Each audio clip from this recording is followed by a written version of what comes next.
My name is Jessica Russell. I've been on the Culture Lab for a week here on the writing. I don't want to describe myself as a writer yet, but that's basically what we've been looking at. I've come with a patchwork really of prose, poetry, ranting over the years, and this was a fantastic opportunity to look at a piece that I'd started last year, in fact, called The Bellman's Map, which was inspired by the HMS Beagle, which was the ship Darwin went around the world on, that's buried out in Pagglesham in the mud. So I kind of walk out there and think about these things, and it's sort of taken over a bit. So this week has been a week away from work to devote myself to trying to develop the idea, and we've had some fantastic speakers who've come, and I think they've all been very different, the writers that came and spoke.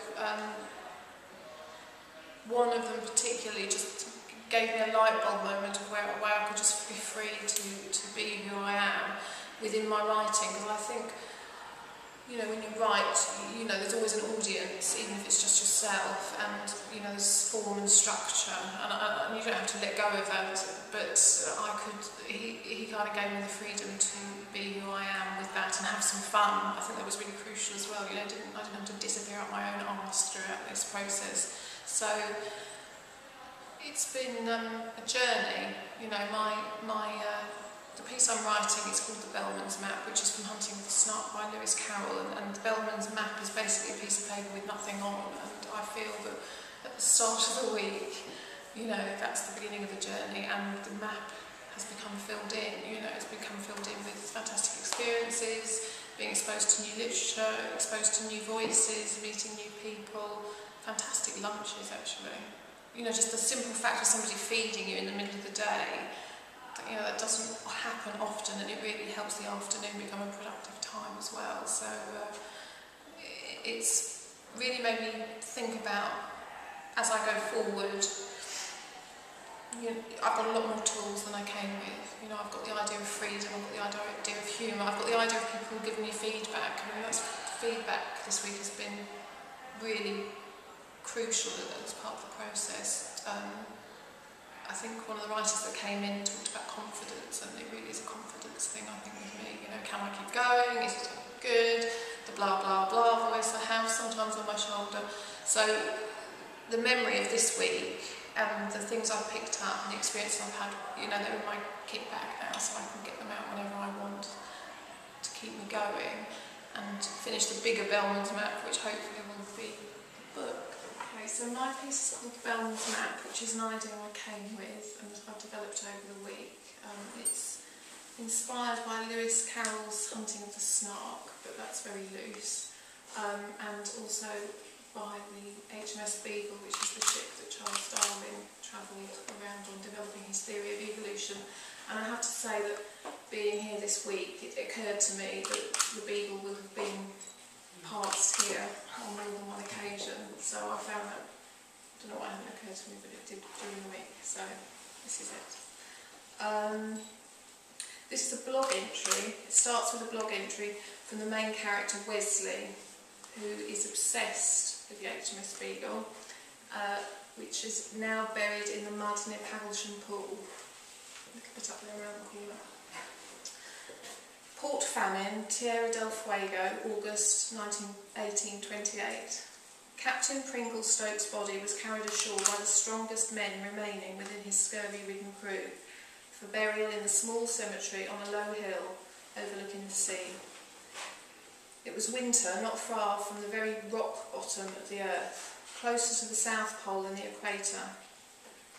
As they rowed their captain's corpse away from his little ship, the light of day could barely be bothered to lift its head off the horizon to notice them, the malnourished digging a hole for a man driven insane, thousands of miles from home, where the ground is solid with permafrost and grave digging comes hard. Perhaps this, her first journey, wouldn't have mattered at all to us today, but for the tragedy of her first captain, Pringle Stokes, sent mad by 2 years at sea in a constant war with the elements. does. After a prolonged battle with the wind that lasted weeks, during which time the Beagle made little headway, the captain abandoned hope and turned the ship back. Once safe for harbour was found at Port Famine that July, he dropped anchor and locked himself in his cabin for more than 2 weeks straight. His last entry in the ship's log read, "Calm, fine, frosty weather." On the 1st of August, Captain Pringle took a private moment with his pistol. He took aim and fired, but his hand shook and he missed his target. Still, he managed to blow a hole through the roof of his mouth, embedding the bullet into the mysteries of his brain. This last mustered effort was not enough to put him out of his misery instantly. Pringle Stokes, still captain, met his final destiny a full 12 days later, succumbing to the slow decay of self that was recorded medically as gangrene of the brain. The tombstone in the small cemetery on the low hill overlooking the sea where his ship was anchored was inscribed thus: "In memory of Captain Pringle Stokes, R.N., HMS Beagle, who died from the effects of the anxieties and hardships incurred while surveying the western shores of Tierra del Fuego." When I heard about Captain Stokes, I felt for the guy. I certainly know how it feels to battle with forces that seem so much bigger than yourself. He only turned his ship back once, but once was enough to kill him. It could be the same for me. It happens. Relapses, I mean. People getting clean, staying clean, and then flooding their systems with what might have been the bare minimum for them. Sometimes their breathing slows down so much that their hearts forget to beat. A nice way to go though, a lot better than sticking a gun in your mouth. Actually, in Pringle's case, I think it was to do with shame, not being up to the job. He'd been leaving a lot of the work of mapping the coastline up to his subordinates, staying on the Beagle and brooding. Apparently he was meant to be meeting with his boss, an Australian commander in charge of the expedition, but he decided to pull the trigger instead. What shit luck though. I mean, shooting yourself in the head and not dropping dead. It's not a cry for help, that, is it? Neither is heroin addiction. They are both at the sharp end of serious, if you ask me. 2 years at sea, total madness. Seems like a shot of heroin would have helped my mate Pringle out. Numbed the pain, the loneliness of it all. I couldn't do it, go to sea, I mean. Day after day with nothing at all on the horizon, or like he did, fighting with weather and not having enough supplies for your men. And then there's that other fight, that one with yourself in your head. Where was I? Oh, Pringle and buggering up his own execution. Gangrene, it makes me shudder. I've known a few with it, I was headed that way myself. Basically, it's bits of you rotting away, your extremities dying off before your expiry date, but your brain just, ugh. After all, perhaps we can spare a fingertip or the odd toe. You need your brain big time. Mine wanders about that August in the winter when Pringle is waiting to die slowly on the Beagle.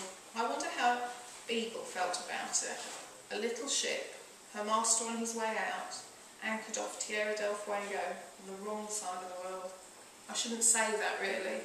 The Fuegans could say the same of me, but the point is, Tierra del Fuego is a hell of a long way from Woolwich, where Beagle started from. And although I've never been to this land of fire, it's probably more than a world away too. But there they are there, and he's dying, and Beagle's going to be bereft. I'd be wondering how I was going to get home. I expect the crew were too, but with scurvy, feeble and weak, perhaps they didn't have the energy to care. They've sent a space explorer called Beagle to Mars in this century, looking for water and carbon, I think, the building blocks of life, they say. Well, I'd say back in 1828, bobbing about on all that water in just 90 feet of copper-bottomed floating English oak, Pringle Stokes and his crew must have felt like they were on another planet.